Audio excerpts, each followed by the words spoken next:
나왔고요. 음. 진짜 일반 생리대를 가지고 감당을 할 수가 없을 정도로, 음. 그러니까 유아용 패드 가지고 한 2, 3일을 거의 움직이지도 못하고 집에 음. 있었어요. 음. 피임약도 먹어봤고, 그 음. 다음에 미레나 루프도 껴봤고, 자궁을 드러내던가 음. 아니면 조금 더 참고 음. 있다 어떻게 방법이 없다라고 얘기를 했었어요. 일단 살고 싶어서 왔어요. 네. 음. 그리고 이거를 하고 난 다음에 저는 새로운 세상이 다시 눈을 떴어요. 음. 그러니까 무조건 하이프는 무조건 여성들한테는 정말 필요한 거라고 생각을 합니다. 근데 저보다도 더 작은 사이즈인데도 2번에 하시는 분들도 있고, 근데 저는 그거는 말이 안 된다고 저는 생각이 들어서, 그러니까 이거는 정말로 전문의한테 정말로 상담을 받아보시고 수술을 결정하시는 게 정말 최고의 선택이라고 생각합니다. 안녕하세요. 본인 소개해 주세요. 안녕하세요. 2018년 4월 6cm 자궁 성근증으로 하이프 시술을 받은 여성입니다. 네. 처음에 자궁 성근증 진단되실 때 증상이 어떤 증상들이 있으셨어요? 생리통으로 인한 하열 같은? 근데 이게 또 음. 생리라고 하더라고요. 저는 음. 처음에 하열인 줄 알고 음. 병원도 몇 번 갔었고요. 음. 예. 무지 많이 나왔고요. 음. 진짜 일반 생리대를 가지고 감당을 할 수가 없을 정도로, 음. 그러니까 유아용 패드 가지고 한 2, 3일을 거의 움직이지도 못하고 집에 있었어요, 진짜. 그럼 그 기간은 이 성근증 이렇게 심하게 된 지 기간이 얼마나 되셨어요? 아이를 가지면서 그게 이제 뭐 그렇게 크지는 않으니까 아이를 음. 낳고 나면 괜찮을 거다라고 얘기는 했는데 아이를 낳고 난 다음에 더 많이 심해졌어요. 음.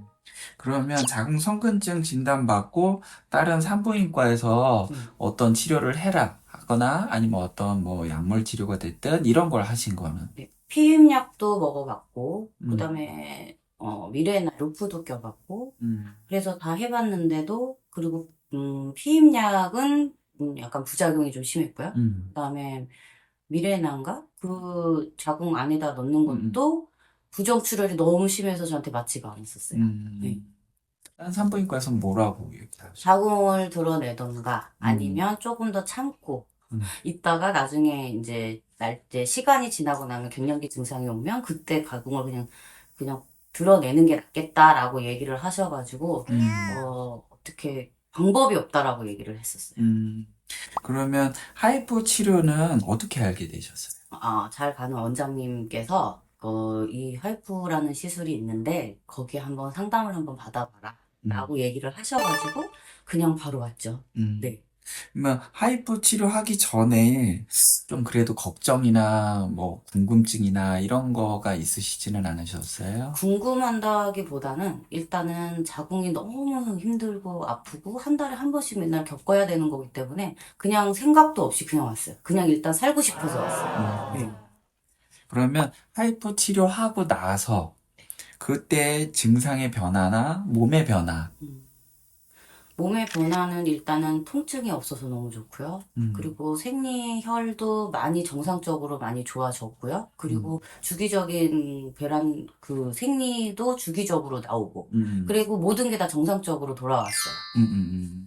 그러면 마지막으로 주변에 성근증을 가지신 다른 분들한테 해주고 싶은 조언이 있다면?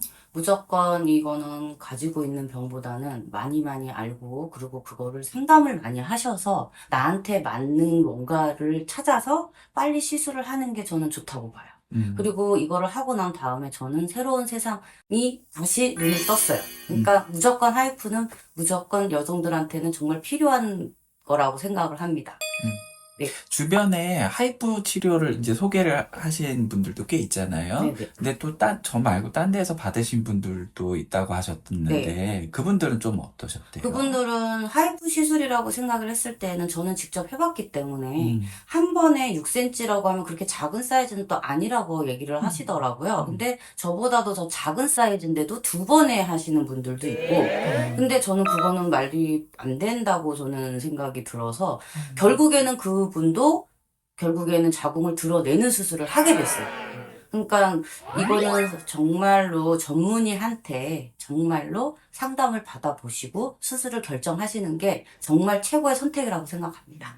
보통 우리가 하이포를 할 때 기계가 이제 알아서 그거에 맞춰서 쫙 치료해 주는 게 아니라 우리가 조금씩 수작업으로 태워주는데 네네. 이게 물이 많은 혹도 있고 적은 혹도 있고 개수도 많고 이게 사람들마다 다 틀리잖아요. 네. 그러다 보니까 우리가 그냥 슬쩍 하게 되면 그냥 미지근하게 데피고 시료가 끝나버리면 뭐 여러 번 하다가 자꾸 드러내거나 그런 맞아요. 경우가 좀 있다 보니까 오히려 하이프에 대해서 사람들이 좀 잘못 부정적으로 갖게 되는 것 중에 하나여서 네. 일절 저는 부작용 같은 거 없었고요. 그 후로는 너무 깔끔하고, 그리고 분비물 이외에는 전 더 이상 나오는 것도 없었고, 저는 정말 이거를 하고 난 다음에 너무 좋았어요. 정말. 추천입니다. 네, 좋은 인터뷰 감사드리고요. 다음 외래에서 또 뵙겠습니다. 감사합니다. 네.